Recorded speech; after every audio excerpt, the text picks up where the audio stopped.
Hi guys, another session, another day. Sa video na to, pag-uusapan natin yung napakagandang setup na nakita ko dito sa JBP USD.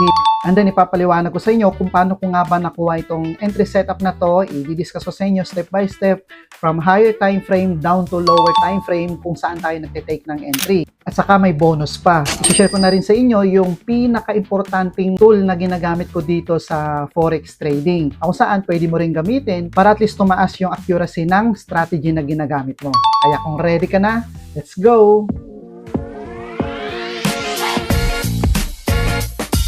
So itong nakikita nyo sa screen guys, i-discuss ko muna sa inyo kung paano nga ba mag-analyze gamit yung multi-time frame analysis, kung paano natin titignan yung market bias, and then kung paano tayo mag-take ng entry confirmation. So nakikita nyo sa screen, ito, mayroon tayong legend, itong H4, itong kulay green na linya, ito yung malaki, ito yung 4-hour time frame.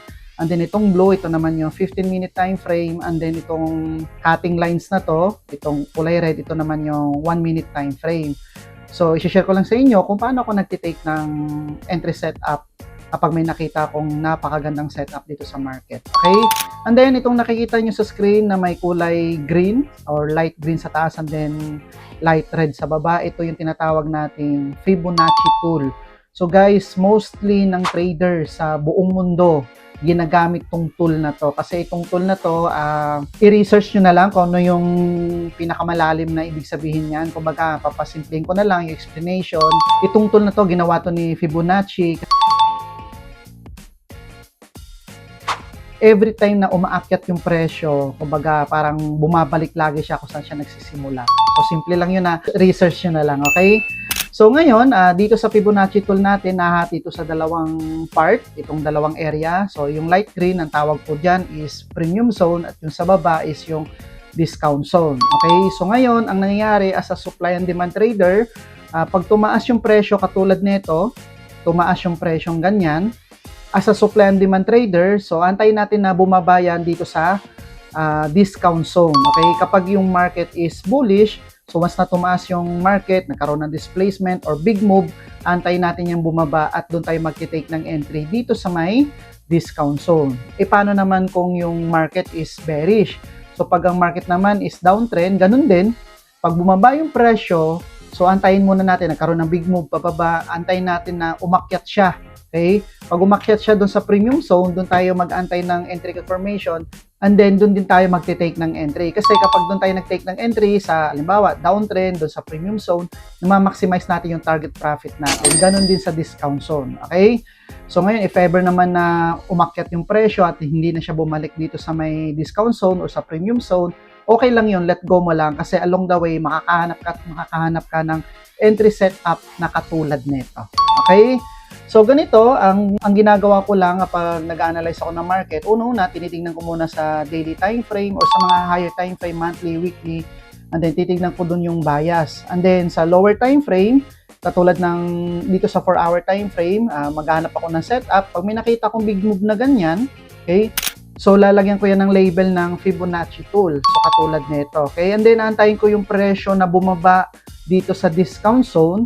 And then kapag may nakita akong market pattern na ganito, okay, nagkaroon ng pagbaba, nagkaroon ng liquidity grab, and then umakyat, nagkaroon ng break of structure, okay, so aantayin ko ulit yung presyo na bumaba dito sa discount zone. So ang gagawin ko, maglalagay ulit ako dito ng Fibonacci tool. So dito sa area na to, dyan ako mag-aabang ng entry confirmation. So pwede kang bumaba sa 1-minute time frame, pero ako guys, mostly ang ginagamit kong time frame sa pag-i-execute is 15 minutes up to 1 hour.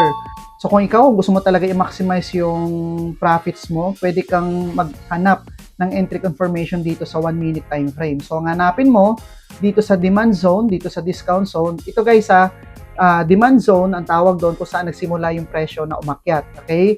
And then kapag gumamit ka naman ng Fibonacci, so katulad nito, umakyat siya, dito nagsimula yung presyo, so may tinatawag tayong demand zone. Kumbaga, kadalasan binabalikan talaga ng presyo to. Okay? So, kapag sa taas naman, nagkaroon ng big move pababa, ang tawag naman dito sa zone na to sa taas is supply zone. Okay? And then, aantayin din ng presyo yan na bumalik dito sa premium zone ng Fibonacci. Okay? So, delete lang natin yan. Undo. And then, dito sa 1 minute time frame, ang gagawin mo lang, mag-aabang ka lang dito ng ganyang confirmation.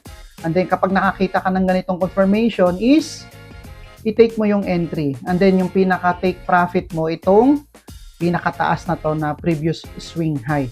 So, ito yung pinaka-swing high ng 4-hour time frame or daily time frame o kung anumang time frame yung pwede mong ilagay na label dyan. Alright? So, ito yung ginawa ko kung saan nakuha ko tong JBP-USD na entry setup. So, tingnan nyo guys parehong-pareho talaga to. Yun nga lang, medyo magkakaiba lang ng time frame kasi yung sa JBP-USD, itong setup na to, nangyari siya sa daily time frame. And then yung confirmation, kinuha lang natin doon sa may 4-hour time frame, 1-hour time frame. So, ito yung ginagawa ko sa pag-analyze ng market. Pumupunta muna ako ng higher time frame para makita ko kung ano yung market momentum bias kasi napaka-importante nun guys para makita mo yung kung ano yung direction ng market. And then doon sa 4-hour time frame, maghanap ka ng setup. And then sa lower time frame, doon ka mag-take ng entry execution mo. Okay? So, tara, tignan natin tong JBP-USD na sample entry setup. I-open lang natin to. Naka-hide kasi yung ating. Ayan. Alright. So, ito guys. So, tingnan nyo sa screen. Kapag i-replay nyo to or i-review nyo tong market na to, parang pareho to sa diniscuss. Yun lang yung hahanapin mo. So, dito sa daily time frame, ayan. Last time, nahihirapan ako mag-zoom. Nakalimutan ko na pwede palang gamitin tong sa gilid na itong zoom icon na yan. Ayan. So ngayon sa daily time frame, kung titignan mo yung market, ito bullish talaga siya. Ayan, di ba? Bullish. Okay? So ngayon bakit bullish? So kung titignan natin yung market structure niya, yung story ng market structure niya, importante ito guys na marunong ka magbasa ng market structure. So katulad nito, ito, swing high, swing low, swing high. So bakit naging swing high ito?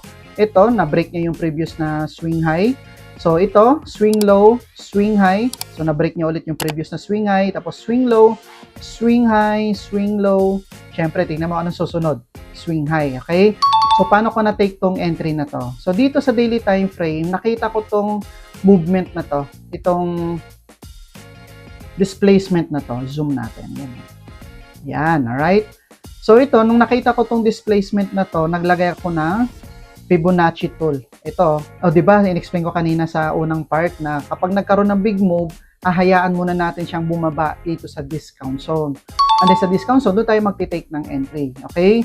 So ngayon, ito, nung bumaba siya dito, and then kung nakita mo to, actually dito guys, mayroon din siyang entry confirmation. So kung nag-take ka ng entry dito, and then ito yung target profit mo, tingnan mo, nagkaroon ng moves, and then nakuha niya tong previous na swing high. Nung nakita ko to, bumaba siya ng pababa dyan, inantay ko, syempre nagantay ako ng another confirmation, hanggang sa nakita ko tong move na to. Ito yan, no? Ayan. So katulad to ng in-example ko kanina, di ba? Nagkaroon ng displacement, tapos nagkaroon ng retracement, and then dito, sa lower time frame, doon tayo naganap ng entry confirmation. So tingnan natin guys, sa lower time frame, punta tayo sa 4-hour time frame. Ayan. Alright. So, dito sa 4-hour time frame, delete lang natin those. Itong ating drawing. So, ngayon, dito sa lower time frame, so, nagkaroon dito ng big move. Diba? Sabi ko kanina na kapag ganito, nagkaroon ng big move, antayin natin na bumalik talaga yung presyo dun sa discount zone, dun sa pinakamura na presyo niya bago tayo bumili or bago tayo mag-take ng entry confirmation. So ngayon, most likely kasi guys, kailangan mo lang talaga maging patient. So nung nakita ko tong move na to, nung bumaba, ito guys, ayan. So nagkaroon ng break of structure dito, and then ito yung 4-hour time frame. So ang ginawa ko, naglagay ako ng label dyan, at ito, naglagay ako ng Fibonacci dito sa area na to. Ayan. At nag-antay ako dito ng entry confirmation dito sa 15-minute time frame. Naglagay siya dito ng entry confirmation. So ito, kailangan guys kasi matindi yung manipulation dito sa forex trading kasi ito yung pinaka-liquid na financial instrument dito sa financial market. So kailangan yung stop loss level mo, kailangan ilagay mo siya doon sa pinaka-proper na posisyon na kapag nagkaroon ng manipulation, hindi ka may stop out. Okay? So dito, nag-take ako ng entry. Ayan, di ba nagkaroon dito kanina ng break of structure, ito yon. Tapos bumaba siya dyan, ganyan. Ito, pwede ka mag-take ng entry dito kasi bakit to? Nagkaroon din siya ng break of structure, bumalik dito. Okay, and then the next day, dun siya nagkaroon ng distribution. So ito nung nakita ko to, so naglagay ako dito ng trade ko or ng entry ko dito. Okay, so nung naglagay ako dyan, tapos tinake profit natin yung pinaka-previous na swing high. Ito. Tingnan natin yung 4 hour. So, ito. Ilan din to? Magkano din to guys? Oh? Ayan. Okay. So, kung titignan natin, zoom in natin. Ito guys, oh. Nasa 1:6 din yan. Dalawang entry ang tinake ko dyan. Kaya kung makikita nyo doon kanina sa screenshot ko, dalawang profit yun kasi dalawang entry ang sinet up ko dyan. So, ganun lang yung ginagawa ko pag nagtitake ako ng entry. Tinitignan ko muna yung market momentum bias sa higher time frame. And then, sa 4-hour time frame, doon ako maglalagay ng label or ng Fibonacci tool. And then, kapag nagkaroon ng big moves yung presyo, lagi ako nag-aantay ng entry confirmation dito sa lower time frame bago ako mag-execute ng entries ko. Okay, katulad nito. So, dito guys, kailangan mo lang maging patient. Kasi kung hindi ka mag-aantay ng entry setup at entry confirmation mo, based sa strategy mo, papasok ka doon sa tinatawag na FOMO, yung fear of missing out. Hahabol-habol ka lagi doon sa market. Okay, sa bawat galaw ng candle, hahabulin mo kasi baka maiwanan ka. Pero kung meron kang proper strategy, hindi mo kailangan ma-stress. Bakit? Hahayaan mo si market na lumapit sa setup mo. And then pasok siya doon sa rules mo, saka ka mag-take ng entry. And actually, itong entry setup na to, nakita ko rin to sa AUD USD. So yan, i-discuss ko sa next na video natin kung paano ko nakuha yon. Pati sa BTC, meron din ako nakita doon last time, nakatatlong entry ako doon. I-discuss ko rin sa inyo kung paano ko in-analyze yung market na yun at nag-take ako ng entry. Kung saan ako nag-execute, kung saan ako nag-take profit. So ito guys, napakaganda ng topic natin for this video kasi diniscuss ko dito kung paano yung multi-time frame analysis. Pangalawa, paano gamitin yung Fibonacci tool. And then, ito, kung paano natin ipa-plot ng tama yung Fibonacci.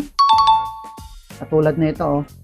Nagkaroon ng big move. And then, nagantay lang tayo dito ng confirmation sa lower time frame. So, dito guys, kung mapapansin mo, hindi talaga yan 100% perfect yung pagbalik niya dito sa discount zone or do sa premium zone. Halimbawa, ito, uptrend. Okay, diba?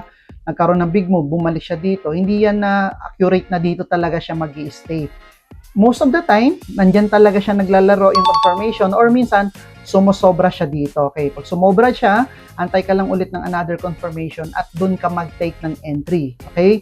So, if ever man na-loss yung unang entry mo, okay lang yun. Lagi mong i-apply yung risk management. Kasi pag na-apply mo yung risk management, sa next na entry setup, makaka-join ka ulit. Okay? Makakapasok ka, makapag-entry ka, and then mamamaximize mo yung target profit mo.